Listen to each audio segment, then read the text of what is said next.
On today's experiment, we will be boiling water and throwing it in the frigid air. Right now, it is negative 18 degrees, and it's supposed to evaporate, turn into snow. Who knows? We'll find out. I'm so excited!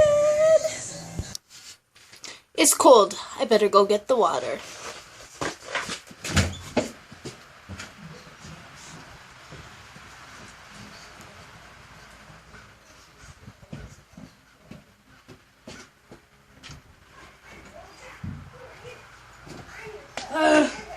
This pan is hot.